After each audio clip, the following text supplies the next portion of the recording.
वो दिन भी तो आएगा,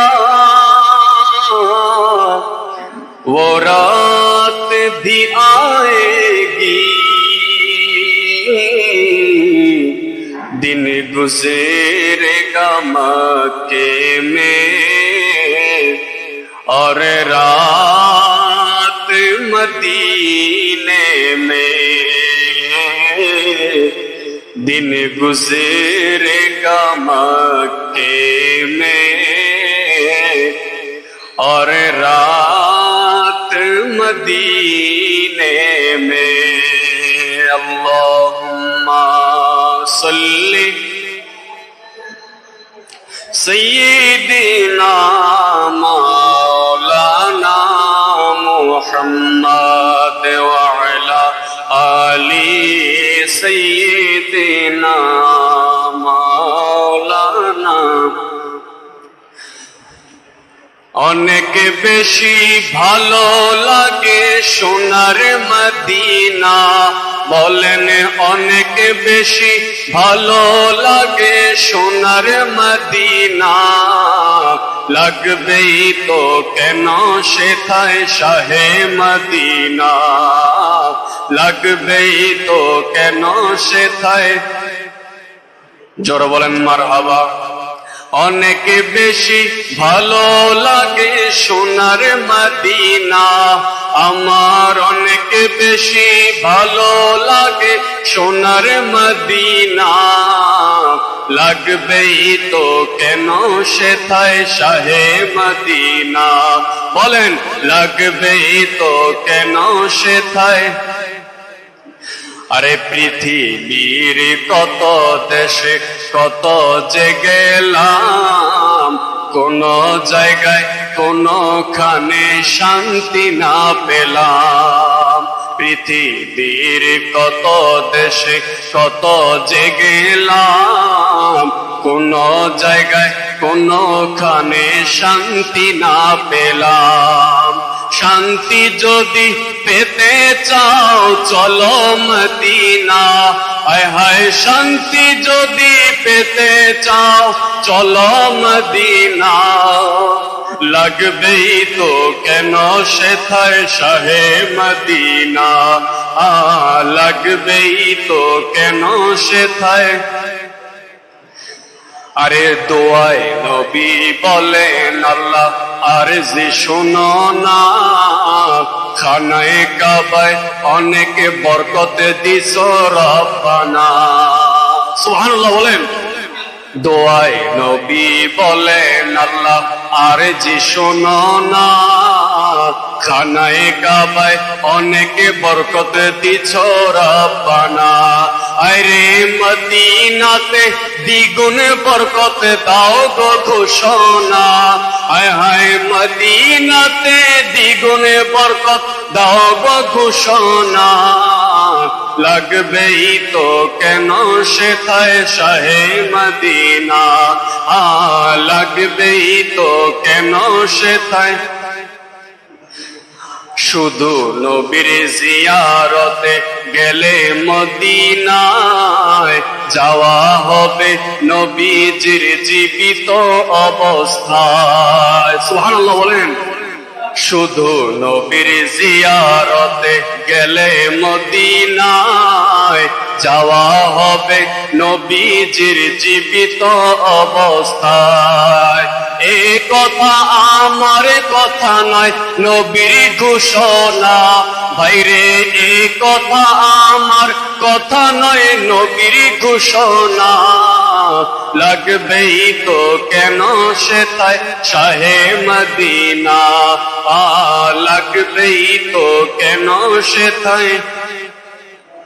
তাই তো আশিক বারে বারে যায় নবীর রওজায়, মুনাফিকরা ওই মদিনায় যাইতে নাহি যায়, ঠিক না?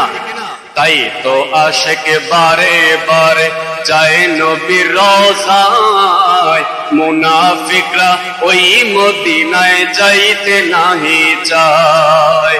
দিদার ছাড়া আশেকেরা দেশে ফিরে না, হায় হায় দিদার ছাড়া আশেকেরা দেশে ফিরে না। লাগবেই তো কেন সেথায় শাহে মদিনা, লাগবেই তো কেন সেথায়। ওলিউল্লাহ বলছে বেয়াদবি কইরো না, বেশি ইবাদতে শয়তান বাঁচতে পারলো না। ঠিক না বেঠিক?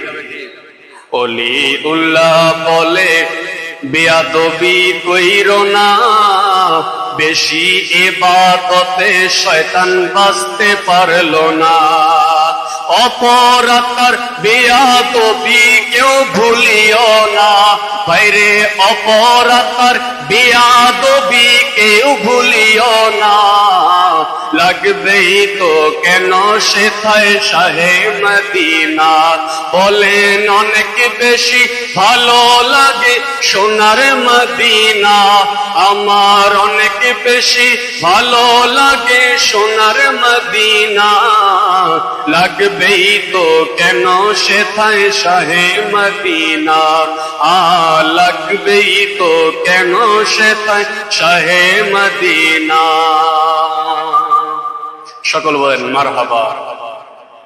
আলহামদুলিল্লাহ, আল্লাহ পাকের দরবারে লক্ষ কোটি শুকরিয়া যে মহান আল্লাহ আজ্জা ওয়া জাল আজকে আমাদেরকে এই পবিত্র জুমার দিন, মুমিনদের জন্য আজকের দিনটা হচ্ছে ঈদের দিন, এই পবিত্রতম দিনে আল্লাহ আমাদেরকে এই মসজিদের মধ্যে এনেছেন। সকল উচ্চ আওয়াজে পড়ি আলহামদুলিল্লাহ, আরো জোরে বলি আলহামদুলিল্লাহ। তার সাথে সাথে লক্ষ কোটি বেশুমার বেহাদ দরুদ সালাম বর্ষিত হোক কুল কায়নাতের নবী সোনার মদিনায় যিনি শুয়ে আছেন, রওজে পাকে যিনি শুয়ে রয়েছেন, উম্মতের জন্য যিনি কেঁদেছেন, দুনিয়াতে আসার পূর্বে যিনি উম্মতের কথা ভেবেছেন, দুনিয়াতে আসার পর যিনি উম্মতি বলে কেঁদেছেন, দুনিয়া থেকে যাওয়ার সময় যিনি উম্মতি বলে কেঁদেছেন, দুনিয়া থেকে যাওয়ার পর রওজে মুবারকের মধ্যে যিনি উম্মতের জন্য পেরেশান রয়েছেন, সেই নবী কামলেওয়ালার উপর বেহাদ বেশুমার দরুদ পাক বর্ষিত হোক। উচ্চ আওয়াজে বলি আমিন। আমার ভাইরা, আজকে আমরা আলোচনা করব মদিনে মুনাওয়ারার ফজিলত। মদিনে মুনাওয়ারার ফজিলত। আমরা হজ করি, কি বলেন? হজ করি। যাদের সম্ভব উমরাও করি। হজ যাদের উপর ফরজ তারা হজ আদায় করে, উমরা যাদের উপর যারা করতে পারবে তারা উমরা আদায় করে। কিন্তু যদি আপনি খেয়াল করেন, হজের এবং উমরার যেই নিয়ম ওয়াজিব ফরজগুলো রয়েছে, সুন্নাত মুআক্কাদাগুলো রয়েছে, এগুলোর মধ্যে এক জায়গাও মদিনা শরীফ যাওয়ার কথা নাই। এক জায়গায়ও মদিনা শরীফে যাওয়ার কথা নেই। এখন আপনি আমি যে মদিনা শরীফে যাই, কেন যাই? প্রশ্ন আসে। আপনি আমি যে মদিনা শরীফ যাচ্ছি, কি কারণে আমি আপনি যাচ্ছি মদিনা শরীফের মধ্যে? রাসূলুল্লাহর দরবারের মধ্যে কেন যাচ্ছি? যে জায়গাটা আরশের চেয়েও দামি, সুবহানাল্লাহ বলেন, সেই জায়গার মধ্যে কেন যাচ্ছি? কিন্তু এটা হজের কোন অংশ নয়। এই ঘটনার যদি প্রশ্নের উত্তর যদি আমরা জানতে চাই, তাহলে আমাদেরকে যেতে হবে কোরআনুল কারীমের মধ্যে, সূরা নিসার মধ্যে। আল্লাহ রাব্বুল আলামিন বলেন, যাদের সম্ভব হয় আমার সাথে তেলাওয়াত করেন, বিসমিল্লাহির রহমানির রহিম। ওয়ালাউ আন্নাহুম ইয যালামু আনফুসাহুম জাউকা ফাস্তাগফিরুল্লাহা ওয়াস্তাগফার লাহুমুর রাসূল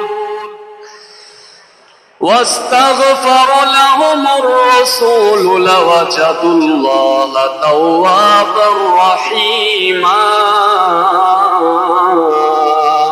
আল্লাহু আকবার বলেন।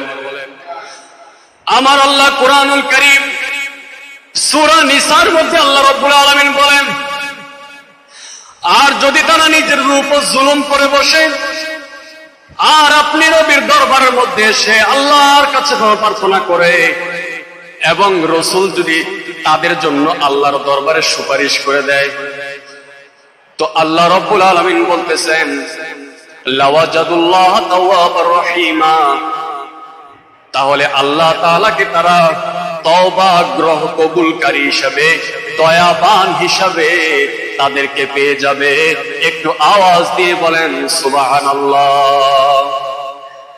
আল্লাহ সূরা নিসার মধ্যে বলতেছেন, যারা আত্মার উপর জুলুম করে বসে, গুনাহ করে বসে, পাপ করে বসে, অন্যায় করে বসে, তারা যদি রাসূলুল্লাহ দরবারে গিয়ে আল্লাহর কাছে ক্ষমা চায়, আল্লাহর কাছে যদি ক্ষমা চায়, আল্লাহ বলেন ওয়ালাউ আন্নাহুম ইযলামু, যারা আত্মার উপর জুলুম করে বসেছে, জাউকা, তোমরা নবীর দরবারে তাড়াতাড়ি চলে যাও, ফাস্তাগফিরুল্লাহ, তোমরা আল্লাহর কাছে ইস্তেগফার করতে থাকো, ওয়াস্তাগফার লাহুমুর রাসূল, তাদের পক্ষ থেকে রাসূলুল্লাহ সাল্লাল্লাহু আলাইহি সাল্লাম যদি তাদের পক্ষ থেকে আল্লাহর দরবারে সুপারিশ করে দেয়, আল্লাহ বলেন লাওয়াজাদুল্লাহ তাওয়াবার রহিমা, তবে আল্লাহ তাআলাকে তারা তওবা কবুলকারী এবং দয়াবান হিসেবে ওই বান্দারা পেয়ে যাবে যারা রাসূলুল্লাহর দরবারে গিয়ে তওবা করবে। আরো জোরে বলেন সুবহানাল্লাহ। তাহলে বোঝা গেল হজ করা হয় মক্কায় আর হজ কবুল করা হয় মদিনায়, ঠিক না বেঠিক? হজ করা হয় মক্কায় আর হজ কবুল করা হয় মদিনায়। আজকে যেই ভাইয়েরা, যেই মৌলবী সাহেবরা বলেন যে মক্কা শরীফে হজ করো, মদিনা শরীফে যাওয়ার কোনো দরকার নাই, হ্যাঁ যাইতে পারো, শুধু মসজিদে নববী শরীফে নামাজ আদায়ের জন্য যাইতে পারো, রাসূলুল্লাহর জিয়ারতের জন্য যাওয়া যাবে না। তাহলে বোঝা গেল এই লোক ভালো করে পড়াশোনা করে নাই, জ্ঞানের অনেক অভাব রয়েছে, ঠিক না বেঠিক? আল্লাহ নবীর দরবারে যেতে বলেছে। ফতোয়ায়ে শামির মধ্যে এসেছে, ফতোয়া শামির মধ্যে এসেছে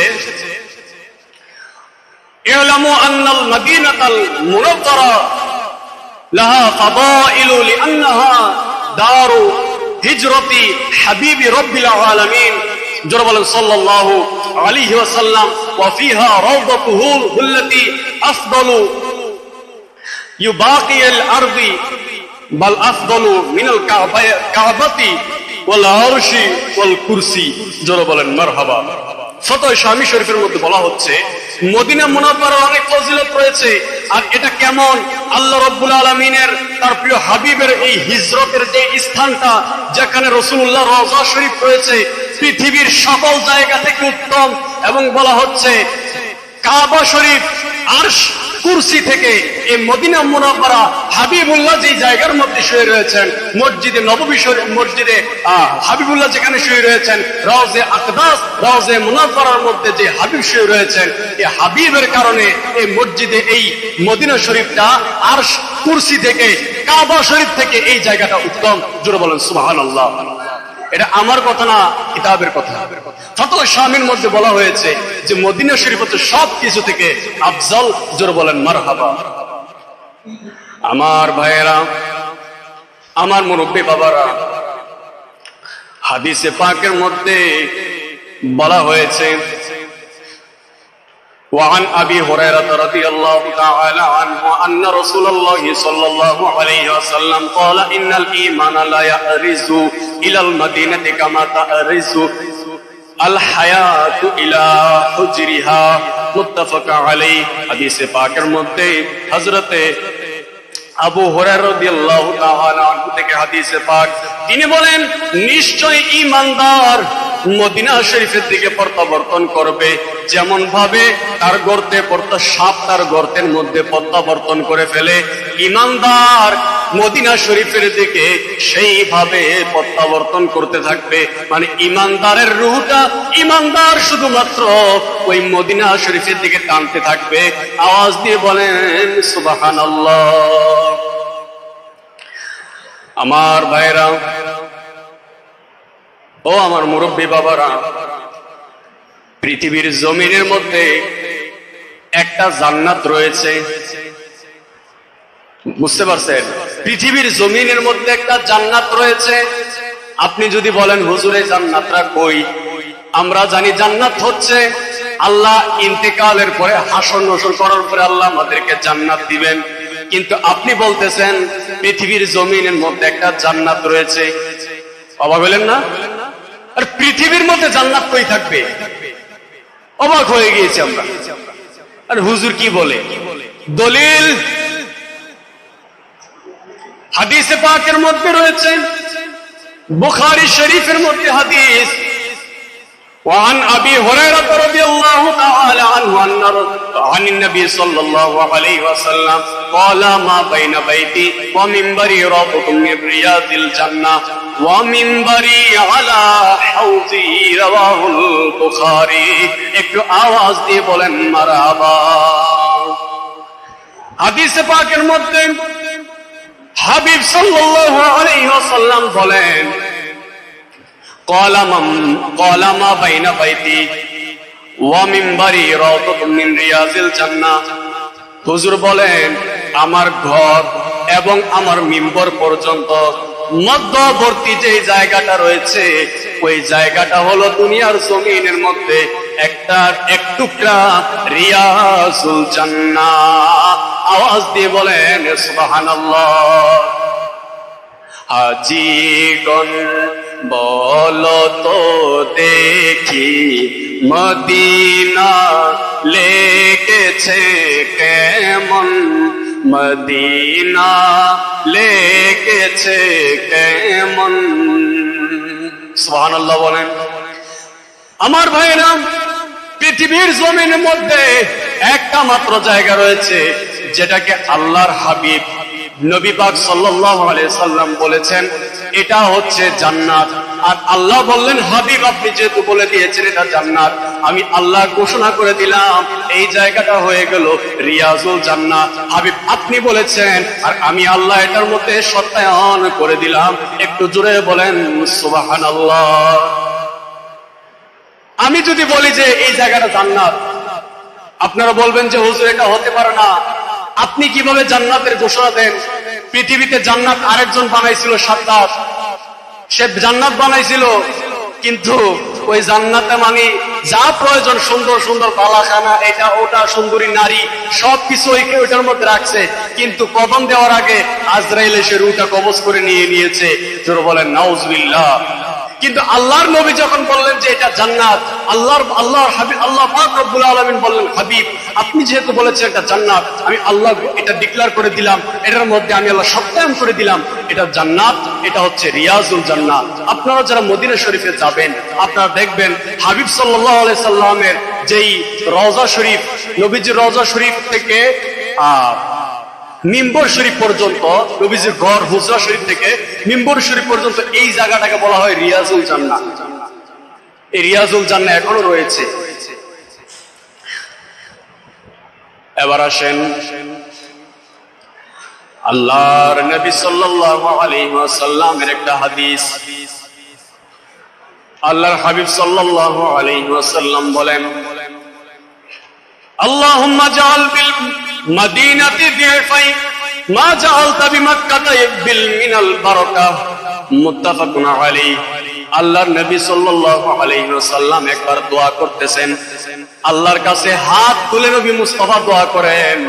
আল্লাহর হাবিব বলেন আল্লাহুম্মা জাআল বিল মদিনাতি দিফাই মা জাআলতা বিমাক্কাতা মিনাল বারাকাহ। আল্লাহর হাবিব সাল্লাল্লাহু আলাইহি ওয়াসাল্লাম বলেন আল্লাহুম্মা, হে আল্লাহ, ইজআল বিল মদিনাতি দিফাই মা জাআলতা বিমাক্কাতা মিনাল বারাকাহ। আল্লাহর হাবিব সাল্লাল্লাহু আলাইহি ওয়াসাল্লাম বলেন আয় আল্লাহ আপনি মদিনা শরীফকে আমার নিকট প্রিয় করে দিন, যেমন মক্কা শরীফ আমাদের নিকট প্রিয়, অথবা এর চেয়েও বেশি আপনি মদিনা শরীফকে করে দেন। একটু আওয়াজ দিয়ে বলেন সুবহানাল্লাহ। আল্লাহর হাবিব বলেন আল্লাহ মক্কা শরীফ আমাদের নিকট যেমন প্রিয়, মদিনা শরীফকে আপনি আল্লাহ মক্কার চেয়ে আরো বেশি বেশি গুণে আমাদের নিকট প্রিয় করে দেন। তাহলে মদিনা শরীফের নিকট মদিনা শরীফের মর্যাদা আছে না নাই?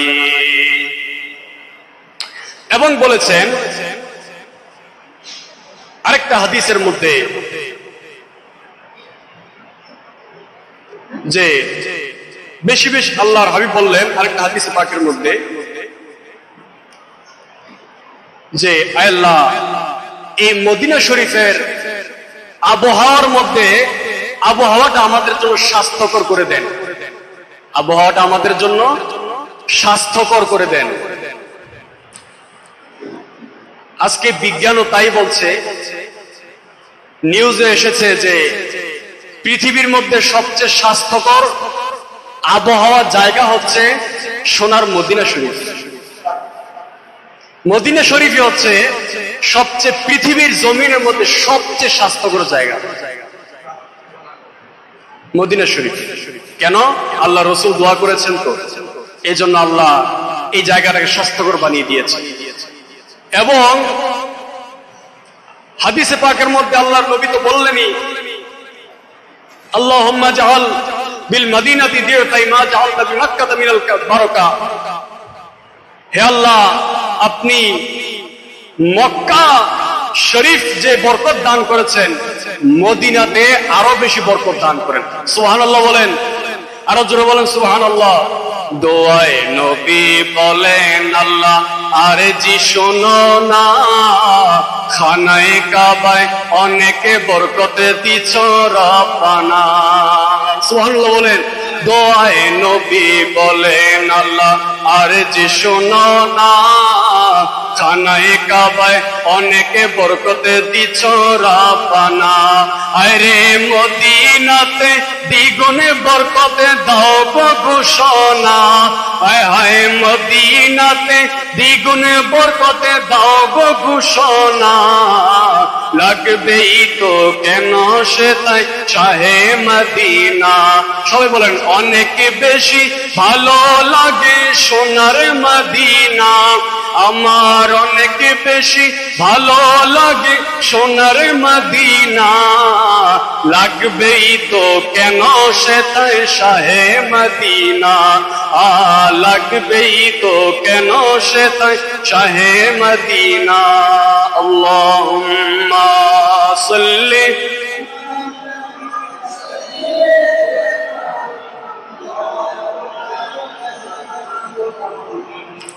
ওয়ালা আলি সাইয়্যিদিনা।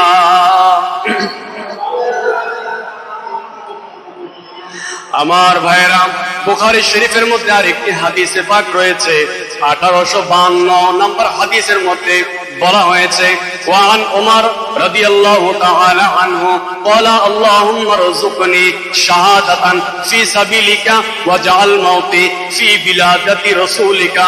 রাওয়াহুল বুখারী।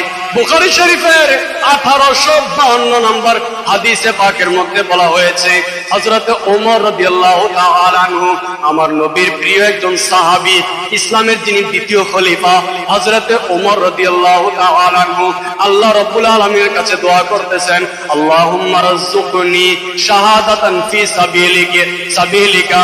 আল্লাহর কাছে দোয়া করতেছেন, আয় আল্লাহ, আপনি আমাকে আপনার সন্তুষ্টির মধ্যে শাহাদাত বরণ করিয়ে দিন।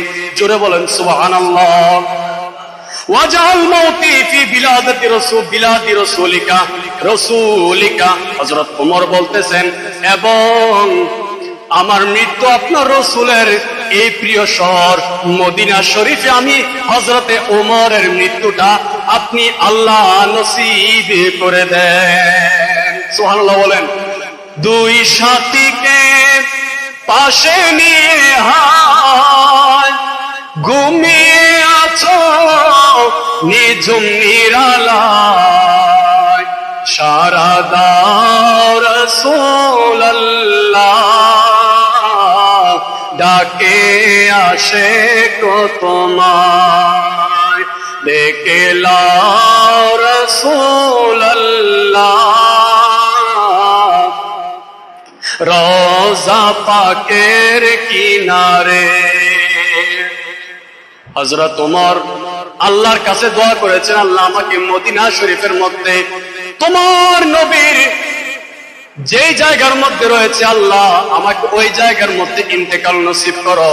হযরত ওমর দোয়া করেছেন, আল্লাহ কবুল করেছেন।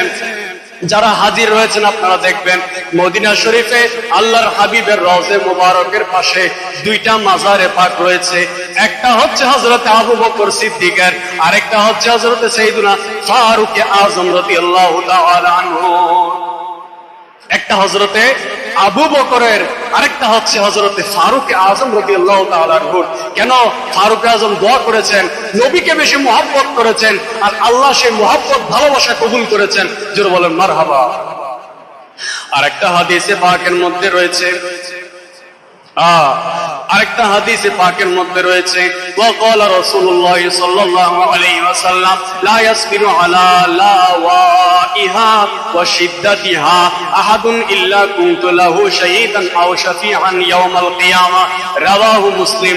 মুসলিম শরীফের মধ্যে একটা হাদিসে পাক রয়েছে, আল্লাহর হাবিব সাল্লাল্লাহু আলাইহি সাল্লাম ইরশাদ করেন, যে কোনো ব্যক্তি মদিনা শরীফের অভাব অনটন দুঃখ দুর্দশার মধ্যে ধৈর্য ধারণ করবে, আল্লাহর নবী বলেন আমি তার জন্য কিয়ামতের দিন সাক্ষ্যদানকারী। নবী বলেন আমি তার জন্য কাল কিয়ামতের ময়দানে সুপারিশ করব আমি নবী। আল্লাহর হাবিব বলেন যে মদিনা শরীফের মধ্যে অভাব অনটন আছে, এর মধ্যে সে থাকলো, দুঃখ রয়েছে, এই কাজের মধ্যে সে ধৈর্য ধারণ করলো, নবী মুস্তাফা সাল্লাল্লাহু আলাইহি সাল্লাম বলেন আমি তার জন্য কাল কিয়ামতের ময়দানে আল্লাহ রাব্বুল আলামিনের দরবারের মধ্যে আমি নবী তার জন্য সুপারিশ করব। সুবহানাল্লাহ বলেন। নবী যদি সুপারিশ করেন তার জন্য কি জান্নাত না জাহান্নাম? জান্নাত না জাহান্নাম? জান্নাত তার জন্য। যে নবী আল্লাহর জন্য আল্লাহর কাছে সুপারিশ করবে তার জন্য জান্নাত। আমার ভাইয়েরা, তাহলে আমাদেরও দোয়া করা চাই, আল্লাহ আমাদেরকে মদিনা শরীফের মধ্যে ইন্তেকাল দান করুক, আমিন বলেন। এবং জান্নাতুল বাকি, জান্নাতুল মুআল্লার মধ্যে আল্লাহ আমাদেরকে দাফনের সৌভাগ্য দান করুক, মারহাবা বলেন না, আমিন। এবার একটি হাদিসে পাক রয়েছে, ওয়ান ইবনে ওমর রাদিয়াল্লাহু তাআলা আনহু। আমরা যারা হাজী, আমাদের মধ্যে যারা হাজী রয়েছে, যারা হজ করে এসেছেন, তাদের মধ্যে অনেকেই বলে যে হুজুর মক্কা মদিনা শরীফে গেলাম, হজ করলাম, জিয়ারত করলাম, কিন্তু এমন একটা শান্তি ওই জায়গাগুলোর মধ্যে লেগেছে, যখন খানায় কাবা দেখি, কাবা শরীফ দেখছি, আলাদা একটা অনুভূতি অন্তরের মধ্যে এসেছে। মদিনা শরীফে যখন গেলাম, যে নবীর কারণে দ্বীন ইসলাম পেয়েছি, সেই নবী মুস্তাফার মদিনা শরীফের যখন গেলাম, সেই মদিনা শরীফের রওজায়ে পাক যখন দেখলাম, আমি মনে হয় যে আমি কোন জায়গার মধ্যে রয়েছে, আমি হোশ হারিয়ে ফেললাম। সুবহানাল্লাহ বলেন। আমি হোশ হারিয়ে ফেললাম। আমাদের একজন মুসল্লি সাহেব, এই যে উনি বললেন যে হুজুর এখন যখন টিভির মধ্যে যখন মক্কা মদিনার জিনিসগুলো দেখি, অন্তরটা বিশ্বাস করবেন কেঁদে ওঠে, চোখ থেকে অজস্রে অশ্রু পড়তে শুরু করে। হ্যাঁ, মদিনা শরীফ তো এমনই, যে মদিনায় গেলে আশেক আর আসতে চায় না, আশেক সেই জায়গা থেকে আসতে চায় না, সেই জায়গা ছাড়তে চায় না। যখন মদিনা শরীফের মধ্যে আল্লাহর হাবিব ইন্তেকাল করলেন, সাহাবায়ে কেরামের আর দুনিয়া ভালো লাগে না। সাহাবারা বলতে শুরু করে আর দুনিয়া ভালো লাগতেছে না। এক এক সাহাবায়ে কেরাম সব হোশ হারিয়ে ফেলেছেন। এক সাহাবী আরেকজন সাহাবীকে সালাম দিলেন, উনি সালামের উত্তর দিচ্ছেন না। এত নবীর ইন্তেকাল, এত বেশি বিভোর হয়ে গিয়েছেন, এত বেশি ডিপ্রেশনের মধ্যে পড়ে গিয়েছেন। সাহাবায়ে কেরাম শোকে শোকারণ্য হয়ে রয়েছেন। ওই সাহাবী হযরতে আবু বকরের কাছে গেলেন, হে খলিফাতুল মুসলিমিন আবু বকর, আজকে আমার আরেক ভাই সাহাবী, ওনাকে সালাম আমি দিলাম, উনি আমার সালামের জবাব দেন নাই, কেন দেন না? আপনি আজকে বিচার করেন। ওই সাহাবীকে হযরত আবু বকর ডাকলেন, খলিফার দরবারে ডাকা হলো। খলিফা হযরত আবু বকর সিদ্দিক রাদিয়াল্লাহু তাআলা আনহু বললেন, আপনি তার সালামের উত্তর কেন দিলেন না? উনি বলতেছেন যে আমাকে সালাম দিয়েছে, আমি বলতে পারতেছি না, আমি উত্তর কিভাবে দেব? হযরত আবু বকর বুঝে ফেললেন, আরে নবী মুস্তাফার ইন্তেকালে সাহাবা একেবারেই সাহাবায়ে কেরাম ভেঙে পড়েছেন। নবীকে এত বেশি ভালোবাসতেন, নবী মুস্তাফাকে এত বেশি ভালোবাসতেন। আজকের জামানায়ও মদিনা শরীফে এমন কিছু আশেক দেখা যায়, রওজা পাকের কাছে গিয়ে মদিনা শরীফের দিকে তাকিয়ে নবীর মুস্তাফা সাল্লাল্লাহু আলাইহি সাল্লামের রওজার পাশে গিয়ে দাঁড়িয়ে এখনো অশ্রু ফেলতে ফেলতে তারা এই কালিমা, এই দোয়াগুলো আদায় করে, এই নাত শরীফগুলো আদায় করে। হে রাসূল তোমায় ভালোবাসি, অন্তরে শুধুই মুখে নয়, জান্নাতের আশায় নয় হে রাসূল, জাহান্নাম কেউ ডরে না। তাহলে সাহাবায়ে কেরাম মদিনা শরীফের জন্য বেকুল ছিলেন। হযরতে ওমর মদিনা শরীফে থাকার জন্য, ইন্তেকালের জন্য দোয়া করেছেন। আর আবু বকর সিদ্দিক রাদিয়াল্লাহু তাআলা আনহু যখন ইন্তেকাল করলেন, ইন্তেকালের আগে উনি ওসিয়ত করেছিলেন সাহাবায়ে কেরামের কাছে, রে সাহাবায়ে কেরাম, আমি যখন ইন্তেকাল করব আমার লাশটা তোমরা নবীর রওজা শরীফের কাছে নিয়ে যাইবা, নবী মুস্তাফা সাল্লাল্লাহু আলাইহি সাল্লামের কাছে গিয়ে এই প্রশ্নটা করবা, আরজিটা জানাইবা, ইয়া রাসূলুল্লাহ, ইয়া হাবিবাল্লাহ, নবী গো, আপনার সাহাবী হযরতে আবু বকর সিদ্দিক রাদিয়াল্লাহু তাআলা আনহু ইন্তেকাল করেছেন হুজুর, এখন তাকে দাফন কোথায় করব? আপনি নবীর রওজা পাকের কাছে করব না অন্য কোন জায়গায় করব? আল্লাহর হাবিব সাল্লাল্লাহু আলাইহি ওয়াসাল্লামের রওজা শরীফ থেকে এসেছে, আওয়াজ এসেছে, নবী মুস্তাফা রওজা শরীফ থেকে ইন্তেকালের পরে আওয়াজ দিয়েছেন যে বন্ধুকে বন্ধুর পাশে শুইয়ে দাও, বন্ধুকে বন্ধুর পাশে শুইয়ে দাও। সাহাবা হযরত আবু বকর সিদ্দিক রাদিয়াল্লাহু তাআলা আনহু, ওনাকে রওজা শরীফের পাশে দাফন করা হয়েছে। সাহাবায়ে কেরাম দাফন করেছেন। জোরে বলেন মারহাবা, আরো জোরে বলেন মারহাবা। আল্লাহুম্মা সাল্লি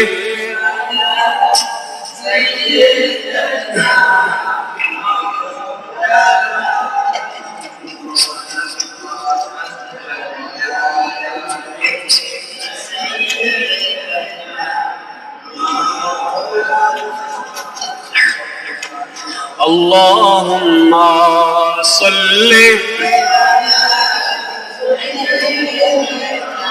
মাওলানা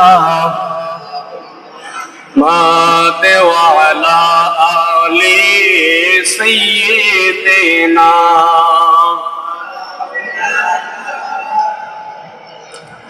আমার ভাইরা, বাইহাকি শরীফের মধ্যে একটি হাদিসে পাক, আমি একটা কথা দলিল ছাড়া বলতেছি না, খেয়াল করবেন, কিতাবের রেফারেন্স দিয়ে আমি কথাগুলো বলতেছি।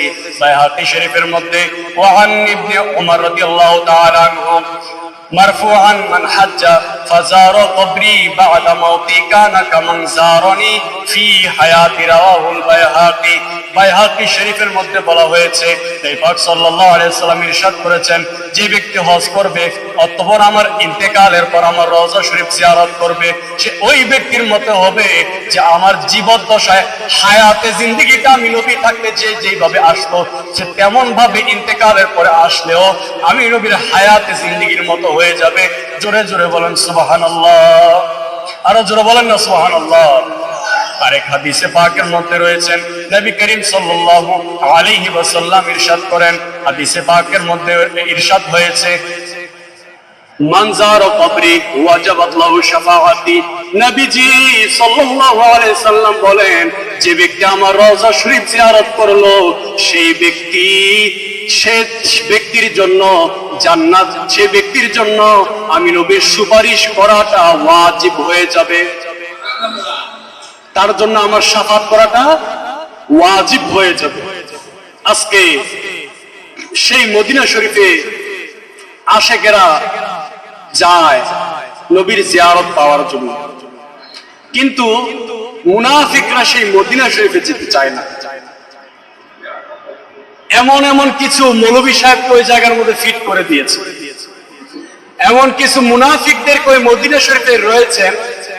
কিছু কিছু হাজি গেলে তাদেরকে ফিরিয়ে দেওয়া হয়, বলে মদিনা শরীফের দিকে ফিরে দোয়া কেন করবেন? ওই যে মক্কা শরীফের দিকে ফিরে দোয়া করেন। আল্লাহর হাবিব দোয়া করেছেন, আল্লাহ কাবা শরীফ থেকে, মক্কা শরীফ থেকে মদিনা শরীফের মধ্যে বরকত দ্বিগুণ দাও, মক্কা শরীফের মধ্যে বরকত দ্বিগুণ দাও। আজকে এই হাজিদেরকে, অবলা হাজিদেরকে বলতেছে যে মদিনা শরীফে ফিরে দোয়ার দরকার নেই, মক্কা শরীফে, কাবা শরীফের দিকে ফিরে দোয়া করো। কাবা শরীফ অনেক ফজিলতপূর্ণ, বরকতপূর্ণ। ওখানে 1 রাকাত নামাজে 1000 রাকাত নামাজের সওয়াব পাওয়া যায়, 1 লক্ষ রাকাতের সওয়াব পাওয়া যায়। আর মদিনা শরীফে 1 রাকাতে 50,000 রাকাতের সওয়াব পাওয়া যায়। আর মসজিদে আকসার মধ্যে 1 রাকাতে 25,000 রাকাতের সওয়াব পাওয়া যায়। কিন্তু মদিনা শরীফের দাম অনেক বেশি।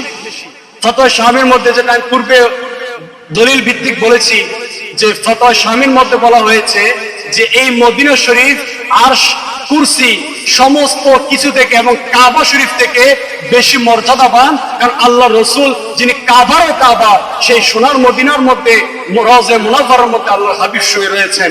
এই জায়গাটা নবীজি ইন্তেকাল করার কারণে, নবীজি এই জায়গায় শোয়ার কারণে এই জায়গার দাম সবচেয়ে বেশি হয়ে গিয়েছে। সুবহানাল্লাহ বলেন। কিন্তু আজকের জামানার মধ্যে সেই নবীর বিরোধিতা করে এমন কিছু মুনাফিকের দল বের হয়ে গিয়েছে। মক্কা শরীফে মুনাফিক ছিল না, এরা কাফের ছিল।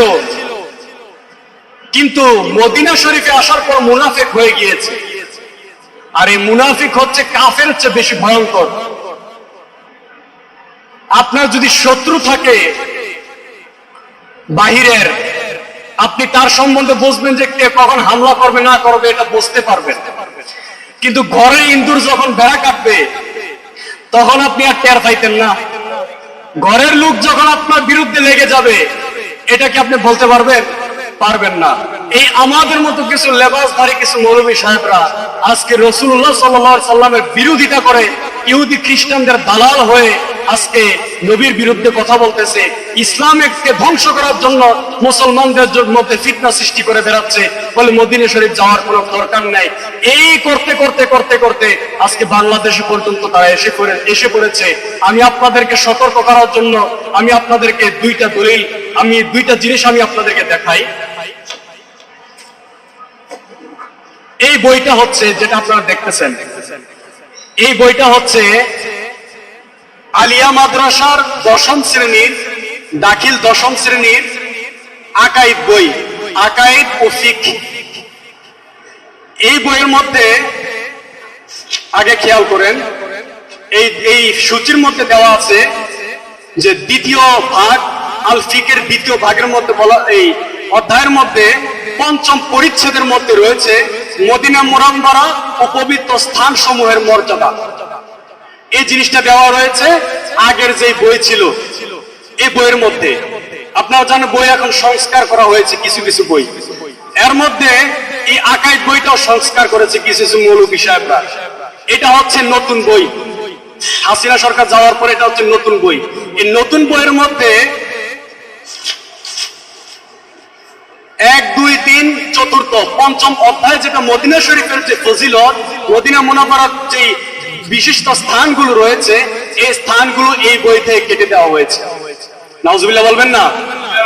এটা এই কিতাব থেকে এটা কেটে দেওয়া হয়েছে। কি ব্যাপার, আপনি কেন কাটলেন? এটা কি কোরআন হাদিস মোতাবেক নয়? আমি আপনাদেরকে এতক্ষণ পর্যন্ত যে আলোচনা করেছি প্রত্যেকটা কোরআন হাদিস থেকে আমি বলেছি, এটা কোনো কোরআন হাদিসের বাহিরে নয়। এবং আগের বইয়েরও কিছু হাদিস যেগুলি আনা হয়েছে, কোরআন আয়াত যেগুলো আনা হয়েছে, আমি এগুলো বলেছি। কিন্তু আজকে এই অধ্যায়টাকে কিছু কিছু মুনাফিক শিক্ষা বোর্ডের মধ্যে ঢুকে এগুলো বাদ দিয়ে দিয়েছে। নাউজুবিল্লাহ বলবেন না? যদি এটা কোরআন হাদিস বিরোধী হইতো তুমি বাদ দিতে একটা মানতাম, কিন্তু কোরআনের মধ্যে রয়েছে, হাদিসের মধ্যে রয়েছে, তাফসীরের মধ্যে রয়েছে এবং ফাতাওয়ার কিতাবের মধ্যে রয়েছে, আপনি এটা কেন বাদ দিলেন? কেন বাদ দিলেন আপনি? এটার আমরা যথেষ্ট বিরোধিতা করি এবং এটার যথেষ্ট আমরা বিরুদ্ধে অবশ্যই করব। কারণ নবী মুস্তাফা সাল্লাল্লাহু আলাইহি ওয়াসাল্লাম হলেন আমাদের ঈমানের মূল, নবী মুহাম্মদুর রাসূল সাল্লাল্লাহু আলাইহি ওয়াসাল্লাম। নবী মুস্তাফার কারণে আমরা সব পেয়েছি। মদিনা শরীফের ফজিলত কোরআন ও হাদিসের মধ্যে রয়েছে। আমি যে আয়াতরা বলেছেন সূরা নিসার মধ্যে, আল্লাহ বলেন যে হজের একটা ফরজের মধ্যে একটা আহকামের মধ্যেও মদিনা শরীফে যাওয়ার কথা নাই, কিন্তু মদিনা শরীফে যাওয়ার কথা আল্লাহ কোরআনের মধ্যে বলছে। সূরা নিসার মধ্যে আল্লাহ বলেন যে ওয়ালাউ আন্নাহুম ইয যালামু আনফুসাহুম জাউকা ফাস্তাগফিরুল্লাহ ওয়াস্তাগফার লাহুমুর রাসূল লাওয়াজাদুল্লাহ তাওয়াবার রহিমা। তোমরা যারা নিজের উপর গুনাহ করে ফেলেছো, তোমরা এই গুনাহ করে যখন ফেলেছো, জাউকা, তোমরা নবী মুস্তাফার দরবারের মধ্যে চলে যাও। ওখানে গিয়ে কি হবে? আল্লাহ বলেন যে ফাস্তাগফিরুল্লাহ, তোমরা আল্লাহর কাছে তওবা করো, ওয়াস্তাগফার লাহুমুর রাসূল, রাসূল যদি তোমাদের বিষয়ে আমার কাছে সুপারিশ করে, তোমাদের দোয়া যদি নবী আমিন বলে, তাহলে লাওয়াজাদুল্লাহ তাওয়াবার রহিমা, আল্লাহকে তোমরা তওবা কবুলকারী রহিম হিসাবে তোমরা পেয়ে যাবে। জোরে বলেন সুবহানাল্লাহ। তাহলে হজের অংশ মদিনা শরীফে যাওয়ার নয়, কিন্তু হজ কবুলের জন্য মদিনা শরীফ যেতে হবে। সুবহানাল্লাহ বলেন। এই জন্য আল্লাহ আমাদেরকে মদিনা শরীফের প্রতি বেশি করে মহব্বত দান করুক। আল্লাহ আমাদেরকে বারবার খানে কাবা, নবী মুস্তাফার সোনার মদিনা জিয়ারত নসিব করুক। সকলে বলি আমিন। যারা ক্বাবলার জন্য সুন্নাত আদায় করেন নাই, আপনার চারাকাত ক্বাবলার জন্য সুন্নাত আদায় করুন।